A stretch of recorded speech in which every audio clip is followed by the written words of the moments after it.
Good evening, everybody. Welcome to Beyond the Game podcast. I'm your host, Terry. I'm your host, Trey. We're going to talk college football and NFL coming up this weekend. I'm going to give you some predictions on scores, maybe go over some betting odds, and go over a little bit of news for both the NFL and college, which really isn't much. Not much has changed since we did our last podcast on Tuesday. The good news for Florida State fans, Florida State's University, their football program, their linebacker Ethan Pritchard, who was shot in the head about 6 weeks ago, has been released from the hospital, and he's being moved to a rehab facility. There was a bunch of videos all over TikTok today posted from the players and fans and his family where he was being rolled out of the hospital and taken to the rehab facility. So good for Mr. Pritchard, the FSU football team, the school and the staff and the coaches and players, etc., for him being able to recover from a pretty drastic injury like that. About the only other thing, Deion's back at practice from the blood clots that was found last week. And it's good for Deion. You got to be careful with them blood clots. When things break off, they can cause all kinds of hell. And then the only other big news is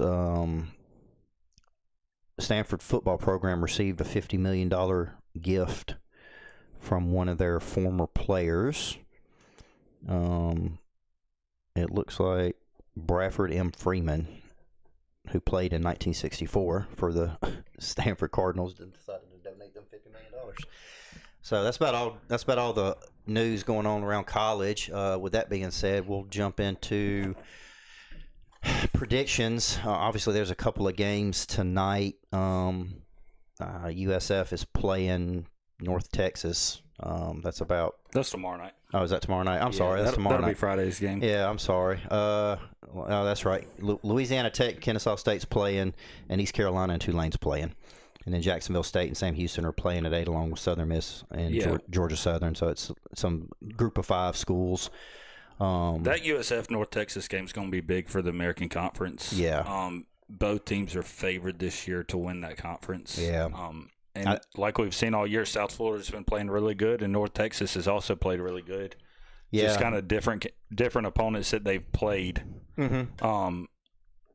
North Texas has picked up a big win this year against Army, Washington State, and West Michigan. So I look for that to be a very high-scoring, just brawl. Yeah, South Florida's got to travel to Texas. They've got to go to Denton, Texas, and play North Texas at home. So, and there's a good possibility that this probably won't be the last game that them two are going to play against each other. With both of them picked to win the American Conference, they may be in the conference championship even with that. Whichever one gets that one loss for the conference. And then moving into Saturday's slate, yeah. We start off at 12 o'clock with a huge game. We got number 1 Ohio State traveling number 17 Illinois. Honestly, this game really depends on what kind of Illinois team we get. Are we going to get the Illinois versus Indiana, or are we going to get Illinois versus USC? Only time will kind of tell in that. Ohio State is favored big in that game by 15. Mm-hmm. But Altmaier, we're talking about 6 games into the season, and he's already thrown for almost 1,600 yards. Yeah, it's freaking ridiculous. And their receiver, Beatty, he's at 32 receptions for almost 600 yards and 2 touchdowns. So Illinois is playing good ball this year. The only worry for Illinois in this game is going to be, can their offensive line hold up long enough to give Altmaier time to pass and to get a run game going. Yeah. What we kind of saw in that Indiana game is Indiana was able to put pressure on the quarterback and shut down the run game and made Illinois one-dimensional to the pass. Yep. And if you don't have a pass protection, you're not going to be able to hold up in those types of games, and we ultimately saw Indiana blow them out. Yeah, and that Ohio State defense is playing lights out right now. I mean, we've seen what they can do in big games. We saw what they did against Texas at the beginning of the year. Mm-hmm. I mean, if you tell them, hey, this game's going to sit on your shoulders, they actually show up and play good defensive ball. So I think Illinois is going to – I agree with you. They're going to, if they get one-dimensional, they're definitely going to struggle. Ohio State's probably going to win that one. Yeah, and at that point, you'll see Ohio State start to walk away. Yeah. Oh, yeah, because I don't think they – I mean, Because if you're not getting sustainable drives on offense, your defense is going to gas out. Yeah, that's when you start seeing those big scores, maybe second quarter, and then you really start to see the game get out of hand about halfway through the third. Yeah, I agree. Another big game with playoff implications this weekend is going to be number 8 Alabama traveling to number 14 Missouri. I think Missouri has the ability to win this game. Alabama is favored by 2.5.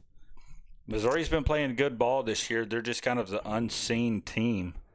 It seems to be the narrative with Missouri every year. Yeah, they walked away with a big win over South Carolina, but ultimately we've kind of seen South Carolina shit the bed this year. Yeah.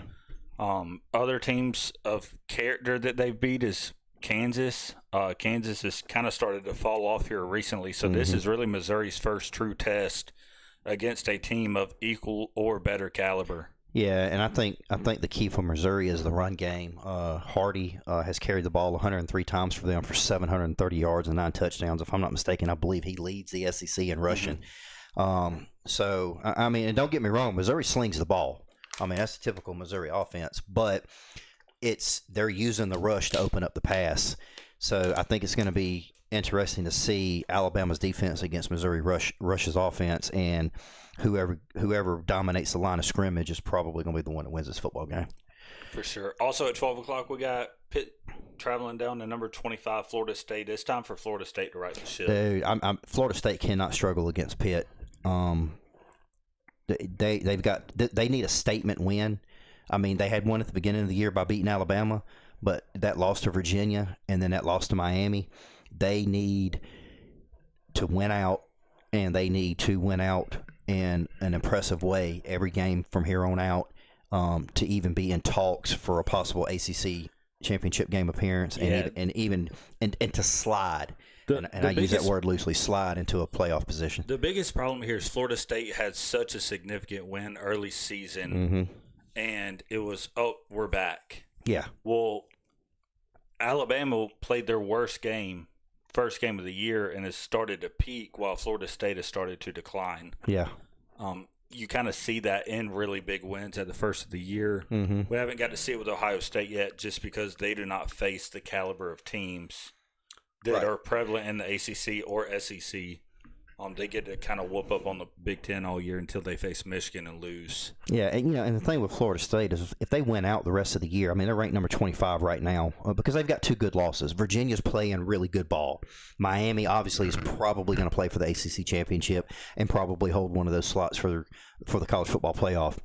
So if you win out and Virginia continues to play well, which I think they are based looking at their schedule, and then obviously I think Miami's probably going to be the only team undefeated in the ACC.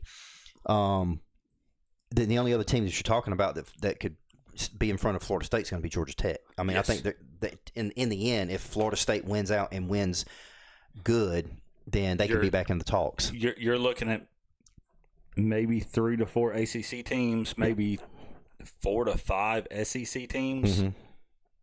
And obviously Ohio State's going to be there. Yeah. Oregon's going to be there. So, I mean, you're talking about maybe one outlier. Yeah. And that could be Florida State. Everybody else. Yeah. And that was the ACC was including Florida State. Oh, okay. Yeah. Yeah. I mean, because Oregon and Ohio State are eventually going to play. But at this point, if you're looking at Florida State on a bubble of they're right there at 12, 13, 14, and we're hoping the playoff committee gets them in. Well, if you're only 2 signature games you lost in, you're not going to go in. Right.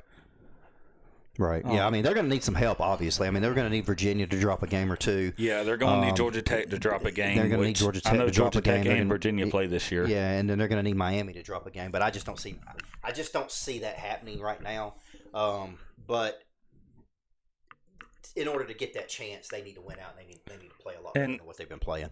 As we kind of watch college football, it's not really like the NFL. Just remember, college football, you are one injury away from your entire season gone. Correct. Yeah. You lose a quarterback. Oh, yeah. Not so much in the receivers, just because most of these teams have deep wide receiver rooms and deep running back rooms. But you lose 2 really good safeties, or you lose your QB, your season might be gone. Or an offensive lineman. And all it takes is one snap. Oh, yeah. Oh, yeah. We saw a couple years ago where Florida State basically went undefeated. Jordan Travis gets hurt 2 games before the end of the year, and ultimately Florida State doesn't go to the college football playoffs because the dynamic of the team changed so much. Right. And the point then was to put the 4 teams that you thought were going to have the best games in the college football playoffs. Everyone knew if Florida State went, they were going to get blown the fuck out by anybody they played. Yeah. Yeah. A trap game this weekend is going to be UCLA, Michigan State. UCLA's coming off a big win. Yeah. Our production manager's back here doing hand motions that are a little weird. So yeah. Behave, God. Yeah, I don't know. Yeah. So, and that win against Penn State for UCLA, that may just be a fluke. I don't know. But I think the attitude at UCLA has changed with that win, with that team. They literally have nothing to lose. So, and they know that they can go out and they can just ruin some other teams' opportunities to have a successful season. And I think that's what they're running on. And I mean, and it's Michigan State. I mean, they're already 0-2 in the Big Ten, or 3-2 on the season. Normally, Michigan State has they put out better teams than this, but they've been struggling the last couple of years. But they are playing Michigan State at home. So there's going to be a time change. There might be some jet lag. So I know Michigan State's 7.5 on that. So we'll see. Yeah, the next big game of the weekend, we're going to jump all the way down to the 3:30 slate, which is going to be Indiana versus Oregon at Oregon. Indiana's going into Eugene. Picked to lose by 6.5. Oregon's played really good ball this year, but Indiana also has. This has major Big Ten implications. So this has the potential to be a trap game for Oregon. Yes. Now, I know they're playing in Eugene. That's a hard place to play. That's a hard place to beat Oregon. It always has been. But Oregon may be looking ahead on the next couple of weeks. And if they go out there trying to overlook Indiana, then Indiana could probably walk away with one. Now, I will tell you, if Oregon shows up to play, I think this may end up being a high-scoring game. But I do think that Oregon's probably got a little bit more depth than Indiana from a recruiting standpoint, especially with having Dan Lanning being their coach. So I see Oregon eventually walking away with it, probably mid-third, beginning of the fourth quarter. If Indiana is able to win this game, they face off against Penn State later in the year. But if they beat Oregon right here, Indiana's looking well into the future to go to the Big Ten championship and have playoff hopes. Yeah, and if they can get through Oregon this weekend and then get through Penn State here in a couple weeks, we're looking maybe an Ohio State-Indiana matchup. Yeah, I agree with that. After that, we got the old Red River rivalry, Oklahoma and Texas. A little tongue twister right there. I'm telling you, boy, it gets me. My boy Mateer may be back. I didn't say it.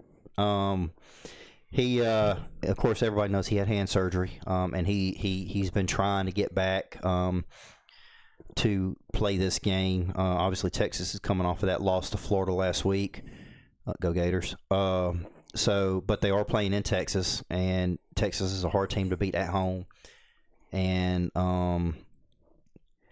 something's going on at Texas that I don't know if it's the play calling or if Arch Manning just sucks, which I know what your opinion is of, but I think it's a little bit of both. Yeah. But the play calling is not. The play calling is different because it has to be. Right. If they had a quarterback that had the ability to go through his progressions and throw the ball where he needs to throw it, it opens up the whole playbook. Right. But right now at Texas, they're having to cater to what Arch is lacking in. Yeah. They're not playing to a quarterback's strength. They're playing to his weaknesses. Right. And I'm going to go ahead and say it. If Mateer plays in this ball game, Oklahoma blows Texas out. You think so? It's going to be bad, and it's going to be one of those, like, Arch needs to go to the bench. Texas fans are going to call for his spot if he gets blown out. Who's his backup? Got to be better. You think it might be a development thing? Because if you watch his mechanics, sometimes they're good, and then sometimes they're bad. But the thing is Quinn came in as a freshman and got developed in this same program. And Quinn was a good quarterback when he needed to be. Right. You're talking about a quarterback that beat Alabama, that drove Georgia to the nails, has destroyed Oklahoma before, and is now in the NFL. So that shows you that the development is there. They haven't really had any kind of coaching turnover. Everyone's been committed to putting Texas back on top. Yeah. But at this point, I hate to say it, but Texas put all their eggs in one basket of Arch is our starter next year. Quinn, either you transfer or you go to the NFL. He doesn't want to disrespect Texas, so he goes to the NFL. Yeah. And now we're playing him and he sucks. So where does Texas go from here is, one, you piss off your entire fan base, or two, just including in the one, you piss off your entire fan base by sticking with Arch all year to let him develop in an SEC game. You go whatever you want to go, 7-5, 6-6, doesn't matter.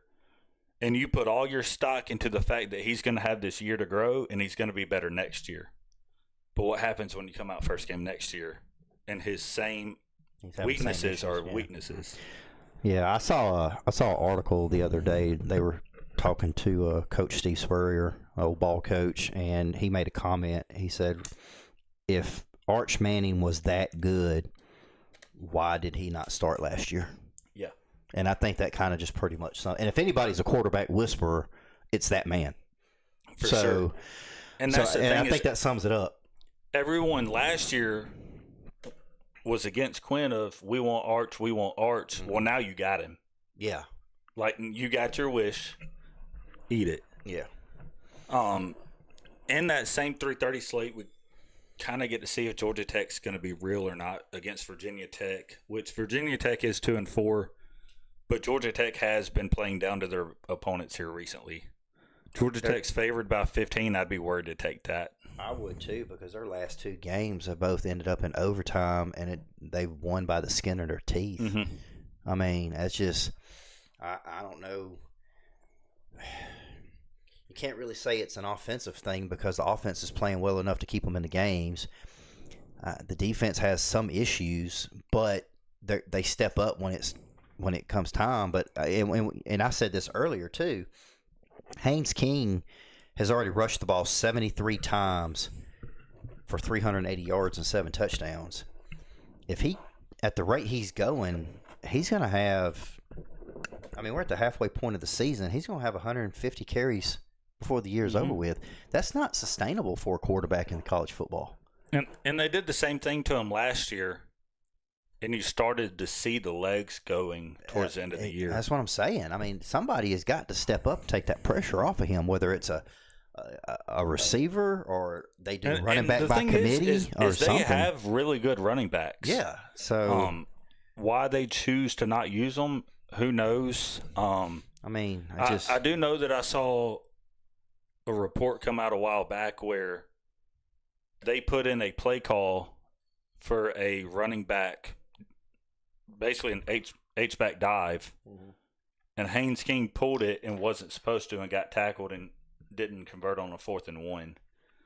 So I feel like at this point there's so much pressure in his head to carry the ball so much and get the ball down the field that ultimately Georgia Tech's going to drop some games this year just due to that. Yeah, they need to get him squared away and let him know that that's not what he needs to be doing. So jumping down into the 7 o'clock slate, I know you want to cover that Iowa State-Colorado game. I was just going to say real quick, NC State and Notre Dame, and then Iowa State and Colorado. I think Colorado's down here, so I see Iowa State winning that. I do as well. Trap game for Notre Dame is all I'm going to say. I know they're up. I know they're picked. I was on the cusp of saying trap game for Notre Dame. I'm going to say it, but because NC State's playing good ball. I don't know if NC State has the offense to go against Notre Dame's defense this year. I think what's going to keep them in this game, if they can keep it close, is going to be NC State's defense. So, I'm going to say it is a trap game, but we'll go on from there. Yeah, jumping into the 7 o'clock slate, I'm going to go ahead and say this as well. I think Florida carries the momentum as long as the play calling stays aggressive. Florida carries the momentum from last weekend into this weekend against number 5 Texas A&M. Potential to be an upset right there with Florida taking that win and knocking Texas A&M down from 5. If Billy Napier will come out and play the offense that he has designed instead of playing it to an injured DJ Lagway, y'all have the potential to win this game. I will say right here that Florida might be the best, definitely top 3 defense in the SEC this year. Oh, I agree. Y'all's defense has carried this team to close losses, for one. 2, the losses that you did face is because your offense couldn't sustain a drive, so your defense gets gassed.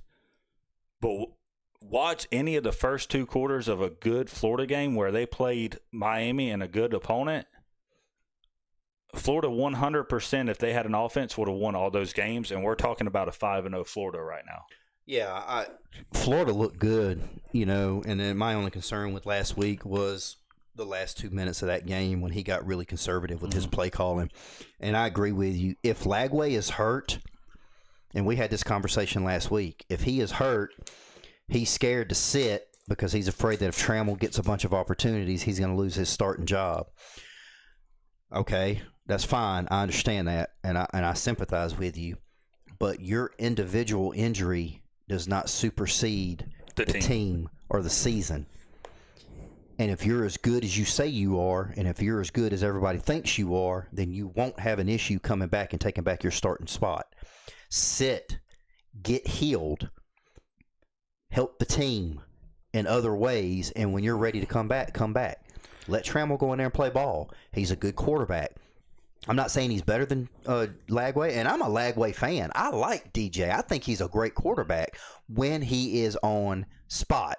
But when he's playing hurt and he's worried about getting out there and getting hit a certain way, or somebody's going to roll up on this or somebody's going to roll up on that, and he's favoring his injury, he's not a good quarterback. He did not scramble one time in that Florida-Texas game.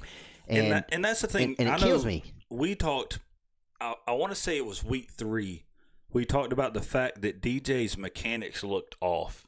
Yeah. What's going to throw mechanics off? A leg injury. Yes. 110%. Yeah. I mean, he was in a boot. If DJ Lagway can be 85% healthy this weekend and y'all can be aggressive play calling on offense, y'all beat Texas A&M. Mm-hmm. Like, it's flat out Florida will beat Texas A&M if they can come out and be aggressive. Right. A really good game that's not between ranked opponents this weekend is going to be at the 7 p.m. slate, Iowa versus Wisconsin at Wisconsin. Mm-hmm. Wisconsin was expected to be really good this year. They've suffered some critical injuries. Like, they lost QB1 first game of the year. Yeah.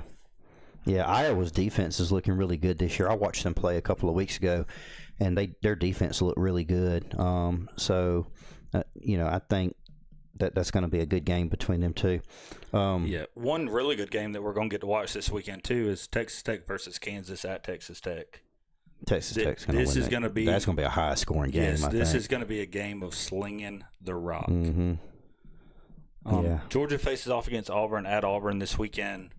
Auburn's kind of a sleeper team in this. They are 3-2, 0-2 in the SEC. Should have beat Oklahoma. They should have won. Yeah.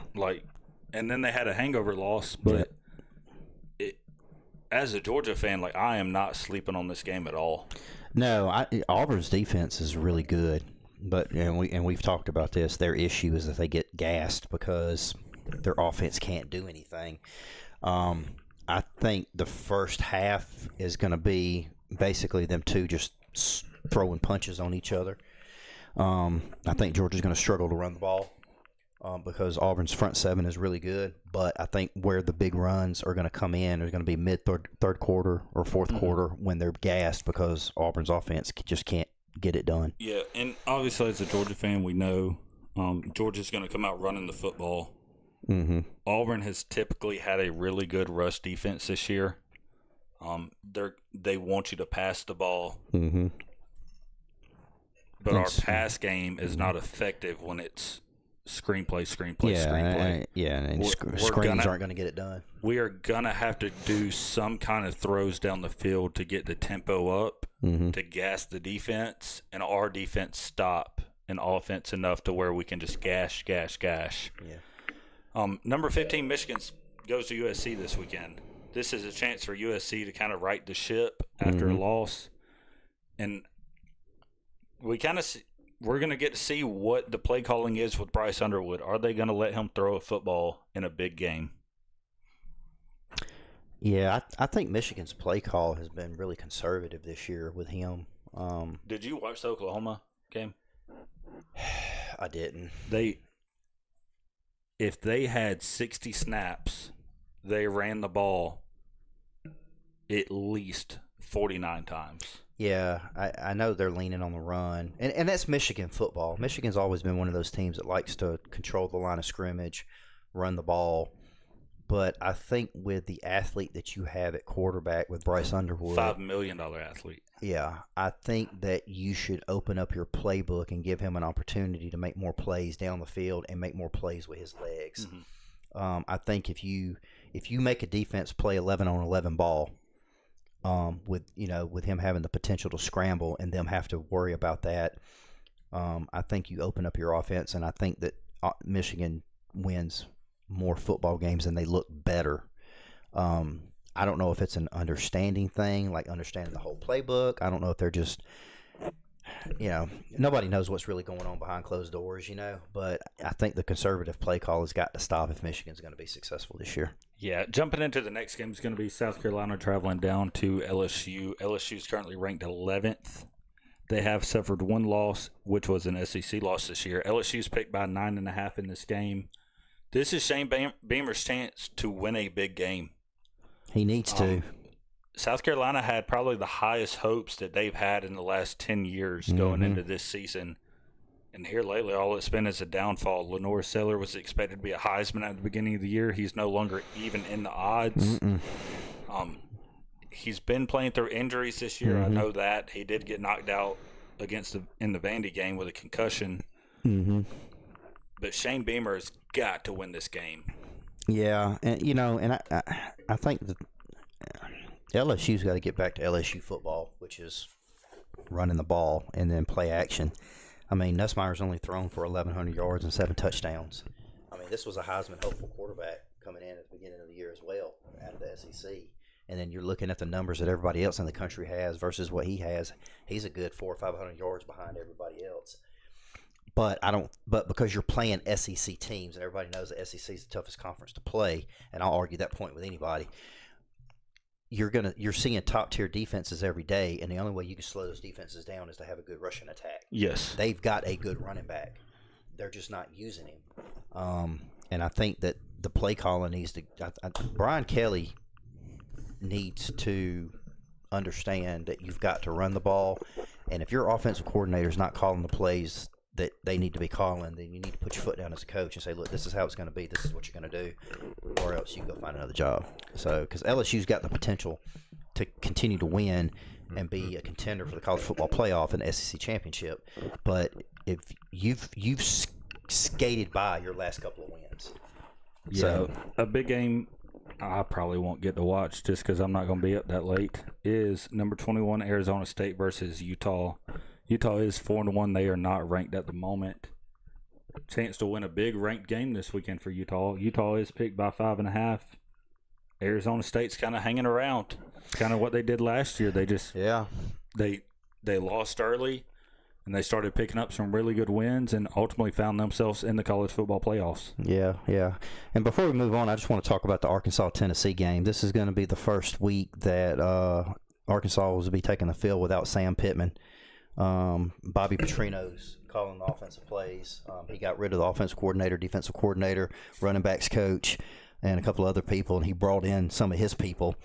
So I think we're going to see the Arkansas of old with old Bobby Petrino on the sideline, and this is not a easy win for Tennessee.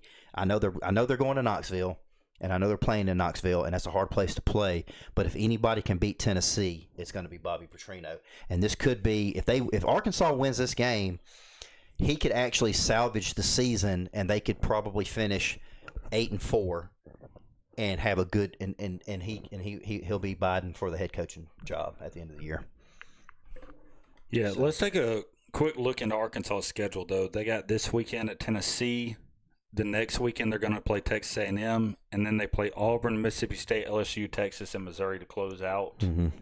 They're lucky if they go 6-6 this year. If it was still Sam Pittman as the head coach, I would agree with you. But I think because Bobby's coached in the SEC before, he was at Arkansas for all those years. He knows how to coach in the SEC. If he can beat any of those teams, if anybody can beat those teams, there's very few coaches that are coaching in the SEC that can just go in and beat a team. I believe he's one of them. So is it going to be easy? No. But can it be done with him at the helm as a head coach, as an interim head coach for the rest of the year? Yes, it can. So I do think that they can turn it around. Maybe win 6 games, maybe win 7 games. But even if they finish 6-6 and they go to a bowl game and it's they still win, a success for the year, right? Because with Sam Pittman as head coach, they were picked to win 3 games, right? And they've got 2. So if Bobby can win at least 2 or 3 more, 2 or 3 more, 4 at the most to get them to 6-6, and upset some other people's dreams about making to the SEC championship game or make it to the playoff or whatever, then I think he'll have a valid argument to be Arkansas's next head coach next year. Yeah, so we're going to jump into a short break real quick. Big college games coming up this weekend, and it's kind of unfortunate that next Tuesday we're not going to be able to recap these big games just due to some work obligations. This time it's not mine. So yeah, I'll be out of town. Sorry, guys. We're going to jump into a quick break, and when we come back, we'll discuss some NFL news and scores going into this weekend's slate.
What's going on, everybody? Welcome back to Beyond the Game podcast. I'm your host, Terry. I'm your host, Trey. And we're going to go ahead and move on into the NFL.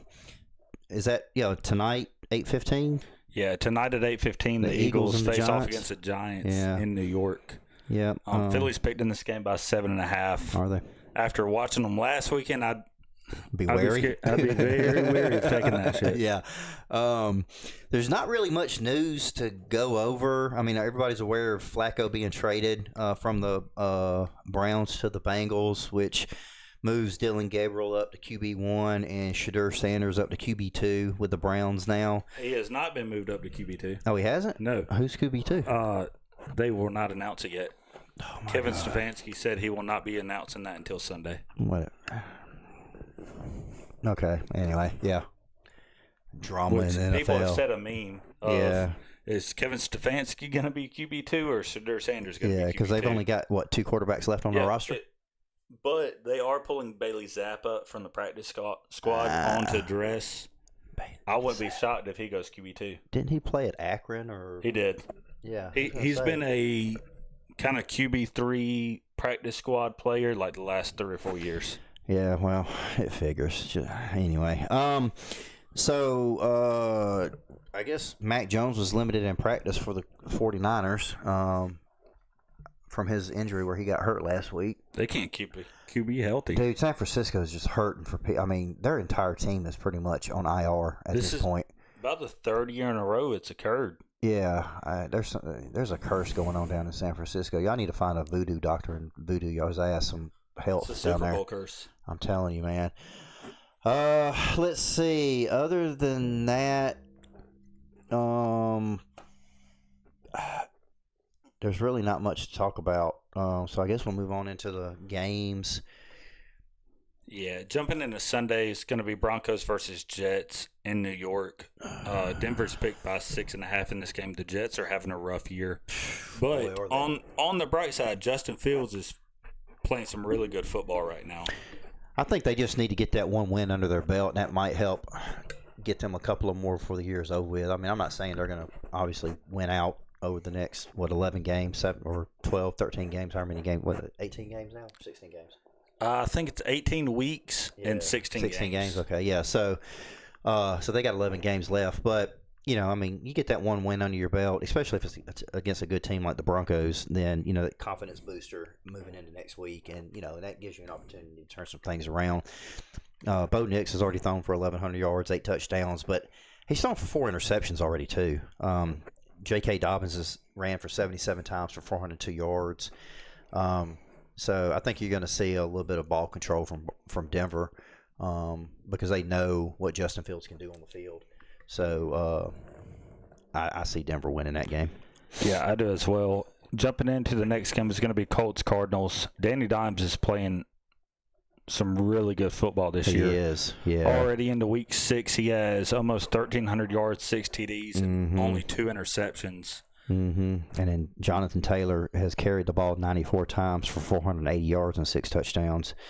So they've got their passing game going and they got their rushing game going. So if they can keep that up and their defense can do what they need to do, Indianapolis picked 7.5. Yeah, about 7.5. Yeah. Jumping into the next game is going to be Chargers-Dolphins. This might be the game this weekend that Dolphins fire their head coach. If Chargers walk away with a win here, I would not be shocked to see the Dolphins move on. I don't see how the Dolphins are going to beat the Chargers. I mean, I know they're playing in Miami, but I mean Justin Herbert's playing good ball. The entire Los Angeles Chargers team is playing good ball. Yeah, and Tyreek Hill's going to be out for the rest of the year. I mean, honestly, Tyreek Hill might not ever play another snap of NFL football. Right. Yeah, because his contract's up at the year too. They're expecting the Dolphins to release him to get them out of that contract obligation. This is his last year of guarantee. Yeah. You hate to see a dude get hurt on a contract year. Yeah. That's bad. I feel sorry for him, but I mean, it is what it is. Moving on, Patriots and the Saints. Patriots beat the Saints. Yeah, 100%. Yeah, Drake May's playing good ball this year. He's already got over 1,200 yards, 7 touchdowns, 2 interceptions. I think Saints is just, it's Kellen Moore's first year as an NFL coach. Everybody knows what he did as an offensive coordinator, but it's different when you've got more responsibility on your shoulders. And I think the Saints are not going to have the year that a lot of people were expecting them to have with him being first-year head coach. Yeah. If you want me to be honest with you, though, I think this is something that they knew going into the year that they're committed to. Mm-hmm. They did pick up Riley Leonard in the draft, but we've yet to see him. Yeah. I expect to see him either – if they lose this weekend, I expect to see him next weekend or the next. Yeah. To see if he can be basically developed into an NFL quarterback. Mm-hmm. If not, this next incoming draft class is going to be very quarterback heavy. Yeah. You're going to have several quarterbacks. You're going to have Julian Sayin coming out of Ohio State, Carson Beck out of Miami. Mm-hmm. You're going to have some really good quarterbacks coming in this year. Yeah. You're also going to have a wide receiver heavy draft, which means some teams can stock up on some weapons. Yeah, and then New England's 3.5 on that one against the Saints. Moving on, we got the Browns and the Steelers. Steelers at home against the Browns. Pittsburgh wins this game. I don't even think we have to talk about this one, to be honest with you. Aaron Rodgers is probably going to have a good day, but I think Pittsburgh's defense just hands the Browns their ass for that one. Pittsburgh's 5.5 on that, by the way. Probably a pretty this one's probably going to be a pretty good game for the 1 o'clock slate. It's Cowboys Panthers. Cowboys are picked by 3.5. But we've started seeing Bryce Young start to come into his prime a little bit. Mm-hmm. The Panthers have played really good ball at times, but the inconsistencies are still there. Game for Carolina, so obviously they're doing something right when they're at home. I mean, Dak's already thrown for 1,300 yards and 10 touchdowns. They've lost 2 close games. They tied, but Dallas always starts off pretty good at the beginning of the year. They hit a low toward the middle of the year. They have another high, and then they typically have another low. So they're about ready to hit that low. Which I'm fine with because fuck Jerry Jones. Yeah. So, but I think the Panthers have a real good opportunity here to beat Dallas and move to 3-3 and change the dynamics of their season. Jumping into the next one, it's going to be Jaguars versus Seahawks. This was just a pick 'em, which is basically it's minus 110 on both sides. Mm-hmm. It's basically a money line bet. Seahawks have now moved to favored by 1.5. Jaguars have the potential to win this game if they play it with a really good defense, and the offense just limits the mistakes. Yeah, they're playing at home, which is good for Jacksonville. Seattle's got to travel all the way from Washington, the state of Washington. I mean, it's a time change. I know they've been there probably since Tuesday, if not Monday. But still, that you get some jet lag when you make trips like that coming from the West Coast to the East Coast, or vice versa, East Coast to the West Coast. But I'd like to see Jacksonville win this game, but I don't think it's going to be easy. But I do think that they can win this game. Yeah, the next one's going to be Rams-Ravens. Rams are picked by 7.5 in this game. Is that because Lamar is not playing? I was about to say, don't let that fool you because Lamar is not playing in this game. He's still having issues with his hamstring because he didn't practice today, or he hasn't practiced all week. Yeah. Now, if they announce Saturday night, Sunday morning that Lamar's going to be in the game, it might drop down to Rams picked by maybe 1.5 or 2. Yeah. But if Lamar doesn't play, Rams win this game easily. Yeah. Well, Matthew Stafford has thrown for 1,500 yards and 11 touchdowns. So. Yeah. Jumping into the next one, it's going to be Titans-Raiders. This is honestly a pick 'em game. Las Vegas is picked by 3.5 with Geno Smith already throwing for 1,200 yards this year, 6 TDs, but having 9 interceptions. Yeah. That's a lot of mistakes. Yeah, you can't. When you got more interceptions than touchdowns, there's an issue there. And look at how many carries Ashton Genty has already. He's got 82 carries and he's only got 350 yards on the year. That sideline right there out of Geno reminds me of Jameis Winston's. Where he's the only NFL quarterback to ever throw for 30 TDs and 30 interceptions in the same season. Yeah, but I mean they are playing the Raiders at home, so I'll give it to the Raiders just because they're at home. Yeah, Bengals play the Packers this weekend. Bengals are going to start Joe Flacco. I don't think it matters. They're playing Green Bay. Green Bay's going to win this game. Yeah, but Green Bay has been a little down. Did they have enough offense to outscore Joe Flacco on the Bengals? Yeah, I think so too. Next up, we got 49ers Buccaneers. I think this is going to be a good game. That's going to be a good game if Mac Jones can get back healthy. Yeah, I think Baker's Mayfield 1,200 yards, almost 1,300 yards, 10 touchdowns. McCaffrey's carried the ball 91 times for 282 yards. Igbuka 25 receptions for 445 yards and 5 touchdowns. Rookie of the year if he keeps playing the way he's playing. Oh, absolutely. But yeah, I think.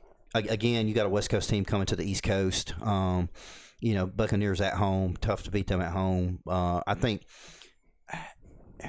they got Tampa Bay at 3.5. I think it's going to be a close game. I also think it has the potential to be somewhat of a high-scoring game. just because of depending on who plays for San Francisco quarterback. But I'm hoping Tampa Bay wins this game. Yeah, jumping into the next one, it's going to be Lions versus Chiefs. Lions win this game. Dude, Kansas City got some issues, don't they? Yeah. And Kansas City's even favored in this game. Yeah. But I think the Lions' offensive play calling has the ability to outscore the Chiefs. Yeah. And, I mean, if you want me to be honest with you, I think the Lions have the potential to win out the rest of this year. If they don't get in their own way, I agree with you. Yeah, I like the Lions. The Lions are playing good ball right now. I think it's a good year for them to really go deep into the playoffs and maybe even make it to the Super Bowl if they keep doing what they're doing. So, plus it'd be somebody different. So yeah. Yeah, jumping into the Monday slate, it's going to be Bills versus Falcons. Bills are picked in this game by 4.5. I'm going to be honest with you. I think the Falcons lose this game. So Buffalo just lost, and I think this is going to be a comeback game, just so they can prove a point, and it just sucks for Atlanta. I think it'll be close up till halftime, but and the only reason I say that is because you've got to give them time to fill each other out, but once they make the adjustments after halftime, I think Buffalo runs away with this. Yeah, and then to end Monday night, you got Bears Commanders. Washington's picked by 4.5, and I honestly see the Commanders winning this football game. Yeah, I do too. Jaden Daniels has got Deebo Samuel to throw to. 30 receptions, 300 yards, 3 touchdowns. McLaurin is still out. I know he got a second opinion on his injury, but he's still on injured reserve. He's not going to be back for a couple of more weeks. So Jaden Daniels is having to spread the ball out a little bit more and use his legs a little bit more. But I do see Washington winning this game on Monday night and going to 4-2. Yeah, jumping into the standings real quick of the NFL, the Buffalo Bills are going to be leading the American Football Conference East at 4-1. New England Patriots are right behind them at 3-2. AFC North is Steelers, Bengals. If Bengals with Joe Flacco can win enough games until Joe Burrow comes back, with Baltimore having a down year, Cleveland being a normal year, and Pittsburgh has the potential to start drafting some games as well. The Bengals are right there still in the hunt to win the AFC North and at least get in on a wild card. Yeah. Typically 10 or 11 wins will get you into a wild card spot. So I think that's why the Bengals went and got Joe Flacco. Yeah. Because they can still see the potential of, hey, we pick up 3 or 4 wins with Joe Flacco. Joe Burrow comes back, we're back healthy, and we start back winning football games, and we make a wild card. Yeah. I think that's what they're betting on. So, yeah. In the AFC South, the Colts and Jaguars are actually tied, both at 4-1. That's going to be a down to the wire AFC South this year. I think so too. And I'm gonna go ahead and tell you. I mean, other than Tennessee, Houston has got the potential to win some games and make that a 3-way end of the season. Who's going to pull out the must needed win and win that division? In the AFC West, the Chargers are tied with the Denver Broncos at 3-2. If Kansas City rights the ship, they can be right back in there. And again, in the AFC West, we have another 3-team. Yeah. Battle. Yeah, I agree with you. In the NFC East, the Eagles are leading their division 4-1. The Commanders are 3-2. Again, that's always going to be a 2-team race. I don't want to say it yet, but I feel like the Dallas Cowboys and the Giants are just going to have a down year. Yeah, I think it's really going to come down between Philadelphia and Washington. But that's also if Washington can keep Jaden Daniels healthy throughout 18-game season. Yeah, and then jumping into the NFC North, the Lions are up 2 games on the Packers, 1 game on the Vikings, and 2 games on the Bears. Detroit just needs to kick. Week 6, but Detroit basically they just need to win. Yeah, they just need to carry this momentum that they have right now throughout the rest of the year. Yeah, they just need to win, and if they keep winning, I don't think they're going to have a problem. Yeah, jumping into the NFC South, Atlanta has got to start winning close games. Yes. We're saying right now, if Atlanta can hit a field goal at the beginning of the year, they're tied for the division. Right. It's 3-2, 3-2. Yeah. So maybe Atlanta can start winning some good games. And Tampa Bay, honestly, they're in control of their own destiny. As long as they keep playing well and they keep winning, they're in the same boat that Detroit's in. All you have to do is win, and you're going to be fine.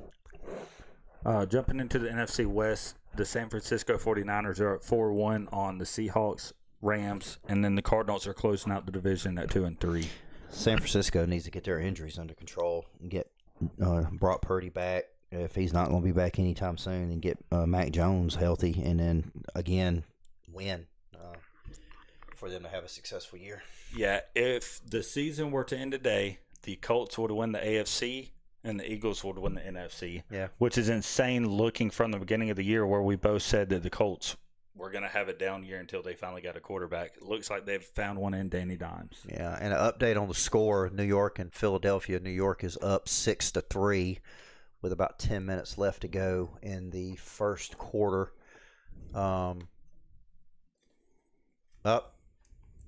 Make that 7-3. So New York just scored a touchdown, and they're leading the Eagles with 10 minutes left to go in the first quarter. Well, that does it for us tonight. We appreciate everybody joining us and watching the podcast. We're on Facebook, we're on Instagram.